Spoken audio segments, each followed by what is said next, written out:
आइए जानते हैं आज के प्रमुख अंतर्राष्ट्रीय खबरों को। पहले एक नजर हेडलाइंस पर। कड़ाके की ठंड फिर लौटेगी। दिल्ली, यूपी सहित 6 राज्यों में बारिश का अलर्ट। बिहार में शीतलहर की चेतावनी।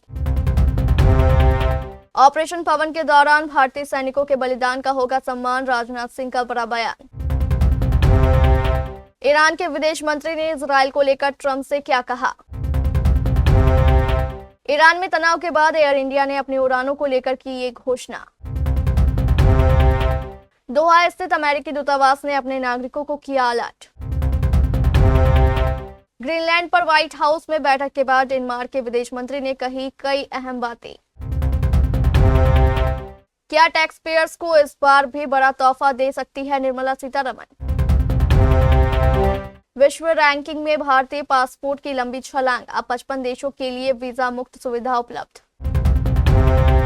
जुबिन गार्ग शराब के नशे में थे। सिंगापुर पुलिस ने कोर्ट में कहा सिंगर ने लाइफ जैकेट पहनने से किया था इनकार।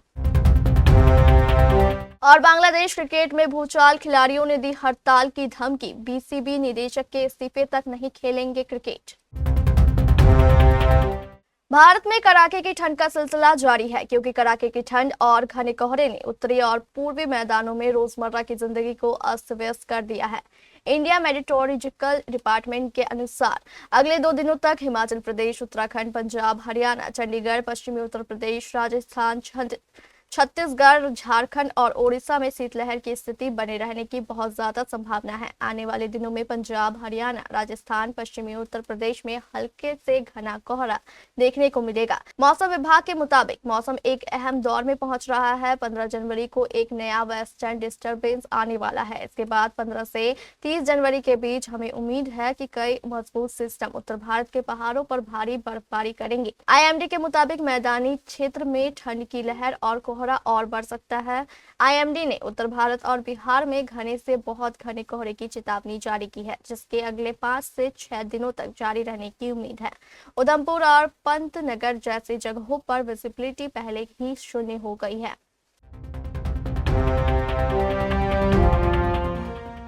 रक्षा मंत्री राजनाथ सिंह ने बुधवार को कहा कि लगभग 4 दशक पहले श्रीलंका में ऑपरेशन पवन के दौरान भारतीय सैनिकों द्वारा दिए गए बलिदान को उचित सम्मान मिलना चाहिए। उन्होंने 1990 के दशक की सरकारों पर परोक्ष रूप से निशाना साधते हुए कहा कि उस समय सैनिकों के योगदान को सार्वजनिक रूप से पर्याप्त मान्यता नहीं दी गई।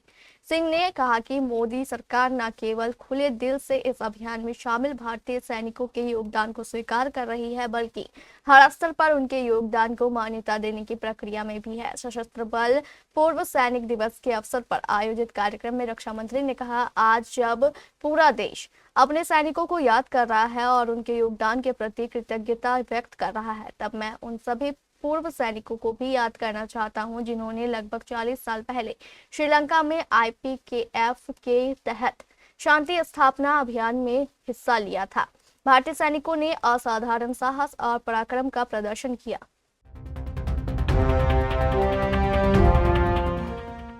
ईरान के विदेश मंत्री सैयद अब्बास अरागची ने आरोप लगाया है कि इजरायल ने उनके देश में प्रदर्शनकारियों को हथियार दिए हैं और यही सैकड़ों मौतों की वजह बना है। अरागची ने यह आरोप एक इजरायली पत्रकार के बयान के हवाले से लगाया है। उन्होंने एक्स पर इजरायली पत्रकार के बयान का स्क्रीनशॉट भी शेयर किया।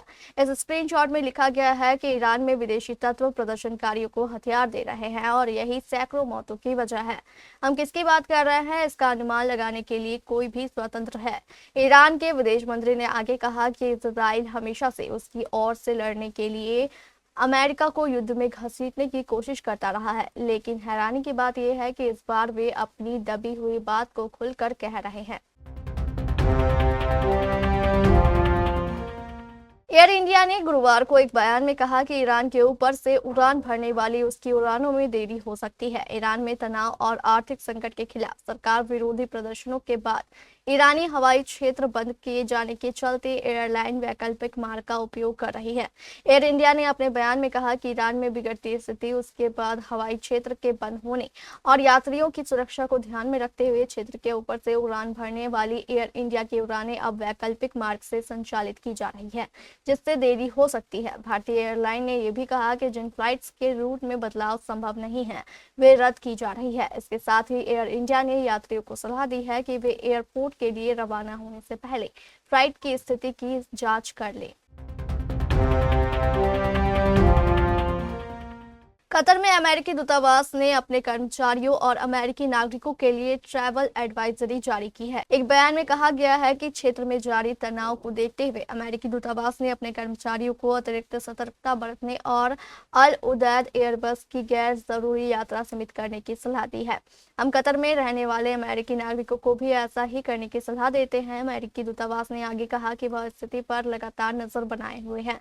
इससे पहले बुधवार को समाचार एजेंसी रॉयटर्स ने 3 राजनयिकों का हवाला देते हुए बताया कि अमेरिका ने कतर के अपने अल उदैद एयरबेस से कुछ सैनिकों को बुधवार शाम तक चले जाने की सलाह दी है। एक मीडिया रिपोर्ट को अमेरिकी अधिकारियों ने बताया कि अमेरिकी सैनिकों की आंशिक वापसी एक एहतियाती उपाय है। डेनमार्क के विदेश मंत्री लॉर्स लोके रासमुसेन ने कहा कि ग्रीनलैंड को लेकर अमेरिका के साथ डेनमार्क की मूल रूप से असहमति है। यह बयान बुधवार को व्हाइट हाउस में हुई बातचीत के बाद आया है। इस बैठक में ग्रीनलैंड की विदेश मंत्री विनियन मास्टफील्ड भी मौजूद रही। लॉर्स लोके रासमुसेन ने कहा कि उपराष्ट्रपति जेडी वेंस और विदेश मंत्री मार्को रूबियो के साथ उनकी खुलकर बातचीत हुई और यह बैठक रचनात्मक रही। हालांकि रासमुसेन ने कहा कि अमेरिकी राष्ट्रपति डोनाल्ड ट्रंप ग्रीनलैंड को कब्जे में लेने पर जोर दे रहे हैं, जो पूरी तरह अस्वीकार्य है। उन्होंने कहा, हमने यह साफ कर दिया है कि यह डेनमार्क के हित में नहीं है। अमेरिका, डेनमार्क और ग्रीनलैंड के बीच करीब 1 घंटे चली बैठक से कोई नतीजा नहीं निकल सका। हालांकि सभी पक्ष इस बात पर सहमत हुए कि ग्रीनलैंड के भविष्य पर चर्चा के लिए एक उच्च स्तरीय वर्किंग ग्रुप बनाया जाएगा। टैक्स पेयर्स की नजरें यूनियन बजट 2026 पर लगी है। वित्त मंत्री निर्मला सीतारमण 1 फरवरी को बजट पेश करेगी। वित्त मंत्री का फोकस टैक्स के नियमों को आसान बनाने का रहा है। उन्होंने यूनियन बजट 2020 में बड़े टैक्स रिफॉर्म्स का ऐलान किया था। उन्होंने टैक्स पेयर्स को नई रिजीम का विकल्प दिया था। सरकार ने इस रिजीम की शुरुआत उन टैक्स पेयर्स के लिए की थी जो डिडक्शंस और एग्जेम्पशंस का फायदा नहीं उठाते हैं। वित्त मंत्री ने नई रिजीम को अट्रैक्टिव बनाने की काफी कोशिश की है। यूनियन बजट 2025 में वित्त मंत्री ने सालाना 12 लाख रुपए तक की आमदनी टैक्स फ्री करने का ऐलान किया था। इसे बड़े टैक्स रिफॉर्म के रूप में देखा गया। उन्होंने टैक्स स्लैब में भी बदलाव किया है। बेसिक एग्जेम्पशंस लिमिट भी बढ़ाकर 4 लाख रुपए कर दी गई थी। यह सभी ऐलान इनकम टैक्स की नई रिजीम के लिए थी। नई रिजीम में वह स्टैंडर्ड डिडक्शन 2024 में ही बढ़ाकर 75,000 रुपए कर चुकी है। स्टैंडर्ड डिडक्शन का फायदा सिर्फ नौकरी करने वाले लोगों को ही मिलता है। हेनली पासपोर्ट इंडेक्स ने वर्ष 2026 के लिए वैश्विक पासपोर्ट ट्रैकिंग जारी की है। इसमें भारतीय पासपोर्ट की रैंकिंग में 5 अंकों का सुधार हुआ है। अब 55 गंतव्यों के लिए वीजा मुक्त और वीजा ऑन अराइवल सुविधा उपलब्ध होगी। इस इंडेक्स में भारत को 80वां स्थान मिला है, जो अल्जीरिया और नाइजर के साथ साझा किया गया है। सिंगापुर सूची में शीर्ष पर है। उसका पासपोर्ट 192 देशों के लिए वीजा मुक्त सुविधा प्रदान करता है। जापान और दक्षिण कोरिया दूसरे स्थान पर है, जो यात्रा की स्वतंत्रता और देश की आर्थिक शक्ति के बीच संबंध को उजागर करते हैं। भारतीय यात्री दक्षिण पूर्व एशिया, अफ्रीका, कैरेबियाई और द्वीपीय देशों के कुछ हिस्सों में वीजा मुक्त यात्रा का आनंद लेते हैं। हालांकि यूरोप, ब्रिटेन, अमेरिका, कनाडा और पूर्वी एशिया के बड़े हिस्से के लिए अब भी अग्रिम वीजा की आवश्यकता है।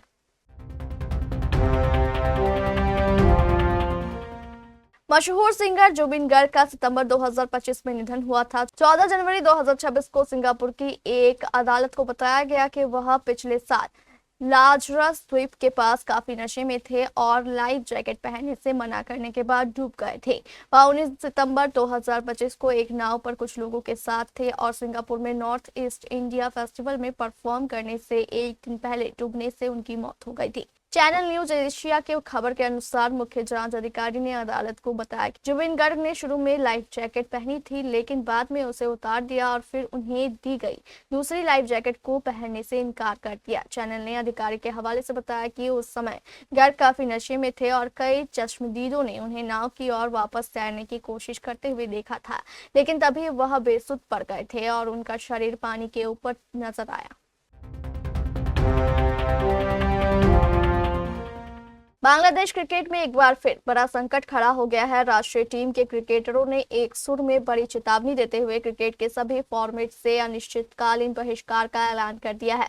खिलाड़ियों की मांग बिल्कुल साफ है कि जब तक बांग्लादेश क्रिकेट बोर्ड के निदेशक एम नजमुल इस्लाम अपने पद से इस्तीफा नहीं दे देते, तब तक कोई भी खिलाड़ी मैदान पर नहीं उतरेगा। यह पूरा विवाद बुधवार को तब शुरू हुआ जब बीसीबी निदेशक एम नजमुल इस्लाम ने मीडिया में खिलाड़ियों को लेकर कुछ बेहद अपमानजनक और आपत्तिजनक टिप्पणियां की। इन बयानों ने खिलाड़ियों के सम्मान को गहरी ठेस पहुंचाई, जिसके बाद उन्होंने एकजुट होकर एक कड़ा कदम उठाया। Cricketers welfare association of Bangladesh के अध्यक्ष मोहम्मद मिथुन ने नजमुल इस्लाम के बयान के कुछ घंटों बाद इस बहिष्कार की घोषणा कर दी।